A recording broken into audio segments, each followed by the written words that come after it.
Hiki ni kile ambacho kinaendelea kushika hatamu kwenye vita vya Urusi dhidi ya Ukraine. Nachokifanya ni kukusogezea hatua kwa hatua upate nafasi ya kufahamu yale yote ambayo yanaendelea kushika hatamu.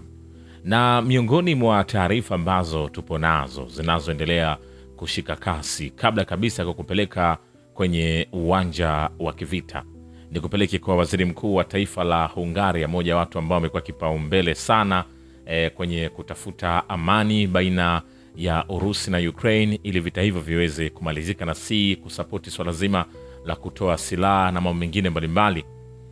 Inaelezwa kwamba Umoja wa Ulaya unapaswa kujiepusha na kufanya maamuzi yoyote kuhusu Ukraine kwenye hatua hii kutokana na uwezekano wa mkutano wa kilele kati ya Urusi na Marekani ambao unaweza kusababisha makubaliano ya kutatua mgogoro wa Ukraine. Waziri Mkuu wa Hungaria Viktor Orban anasema akiwa njiani kuelekea mkutano wa viongozi wa EU huko Brussels. Alisema angependekeza hatua hii kwa viongozi wenzake wa nchi wanachama. Umoja wa Ulaya huko katika hali ya ajabu na tunahitaji kuichukulia kwa uwajibikaji. Ninaamini kwamba leo hatupaswi kufanya mazungumzo yoyote makubwa kuhusu swala la Ukraine kutokana na mkutano wa kilele wa amani kati ya Urusi na Marekani, waziri mkuu alisema katika mahojiano na channel ya YouTube ya Patriota. Anasema tunapaswa kufanya mambo mawili. Kwanza, hatupaswi kufanya maamuzi yoyote sasa ili tusipunguze nafasi za makabiliano kati ya Urusi na Marekani. Na kuna jambo moja zaidi ambalo nimekuwa nikipendekeza kwa muda mrefu katika kila mkutano. Nitafanya hivyo tena leo ingawa hawatakubali kamwe. Ninazungumzia kuhusu Umoja wa Ulaya kuanza mazungumzo na Urusi kwa uhuru. Vilevile Moscow imekabidhi miili 1000 wanajeshi wa Ukraine kwa Kiev, na wao wakikabidhiwa miili 31 wanajeshi wao waliouawa. Msaidizi wa rais wa Urusi Volodymyr Zelensky anasema leo Urusi imekabidhi miili 1000 ya wanajeshi wa Ukraine waliouawa kwa Ukraine kulingana na makubaliano ya Istanbul. Ukraine nayo imetukabidhi miili 31 ya wanajeshi wetu waliouawa. Raundi mbili za kwanza za mazungumzo ya Urusi na Ukraine, kumbuka, zilifanyika kwenye jiji la Uturuki la Istanbul mnamo Mei 16 na Juni 2, huku pande hizo zikikubali kubadilishana wafungwa 1000 wa vita kila mmoja na kuwarudisha mateka wote waliokuwa wagonjwa mahututi na wale walio chini ya umri wa miaka 25. Mnamo Juni, Moscow ilikabidhi miili 660 ya wanajeshi wa Ukraine waliouawa kwa Kiev, ikipokea miili 78 ya wanajeshi wa Urusi. Mnamo Julai 17, miili mingine 1000 ya wanajeshi wa Ukraine iliweza kukabidhiwa kwa miili 19 ya wanajeshi wa Urusi.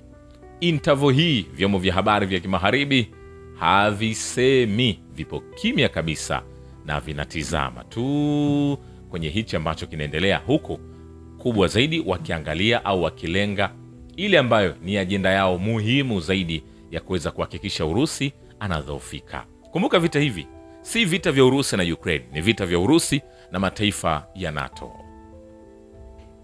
Rais wa Marekani Donald Trump anakusudia kuweka shinikizo kwa Urusi na Ukraine ili kuwashawishi pande zote mbili katika mzozo huo kuja kwenye meza mazungumzo. Mwakilishi wa kudumu wa Marekani katika NATO Matthew anasema Rais Trump anajaribu kuchunguza njia za kuendelea na shinikizo kwa rais wa Urusi Vladimir Putin, kwa kweli kwa rais wa Ukraine Volodymyr Zelensky pia, na kutafuta njia mpya za kuendelea kushinikiza kuzileta pande zote mbili mezani kukubaliana kusitisha mapigano, kukomesha vita na kukomesha mauaji, alisema katika mahojiano.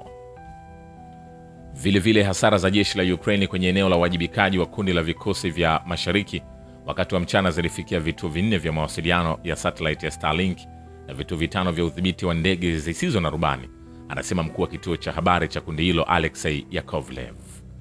Hayo yakiendelea, kwingineko, vikwazo na silaha mpya havitaleta mwisho wa mgogoro nchini Ukraine unaotarajiwa na rais wa Marekani Donald Trump karibu zaidi, lakini vinaweza kuimarisha msimamo wa mazungumzo wa Urusi, The Guardian imesema kwenye safu yake ya maoni.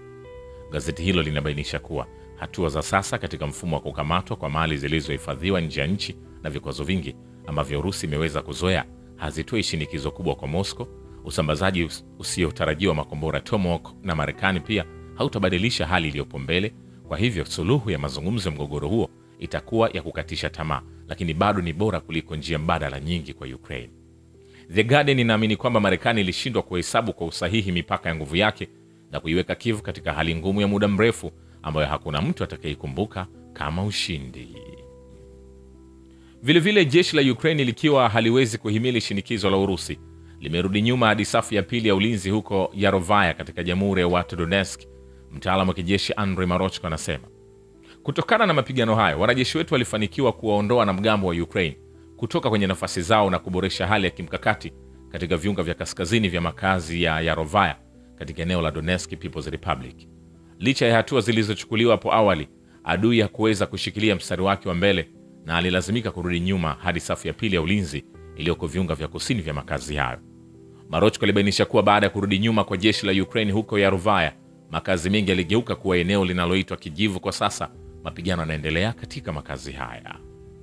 Vile ulinzi wa anga umezuia na kuharibu ndege zisizo na rubani 111 za Ukraine katika maeneo ya Urusi na bahari ya Azov usiku kucha, wizara ya ulinzi ya Urusi imesema. Na ulinzi wa anga pia ulizuia na kuharibu ndege zisizo na rubani 25 za Ukraine kwenye mkoa wa Tver na moja kwenye mkoa wa Novgorod. Hapo kwenye uwanja wa kivita, Kyiv inaandaa Krasnoyarsk kwa ajili ya kujisalimisha, kuondoa wanajeshi na vifaa vizito kutoka mjini. Mfungwa wa vita wa Kiukraini anasema, nilisikia kwamba vifaa vizito vinachukuliwa kutoka Krasnoyarsk na wanajiandaa kwa ajili ya kujisalimisha. Wanataka kurudi nyuma kwenye nafasi zingine. Sehemu kubwa vikosi pia inarudishwa hadi mkoa wa Dnipropetrovsk.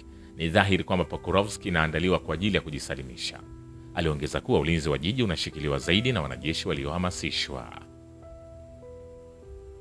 Shukran kwa Babu ya Kivita na Historia ya Dunia. Mimi ni Richard Shio, The Rich Voice. Ni follow Instagram na TikTok kama Rich Voice Official.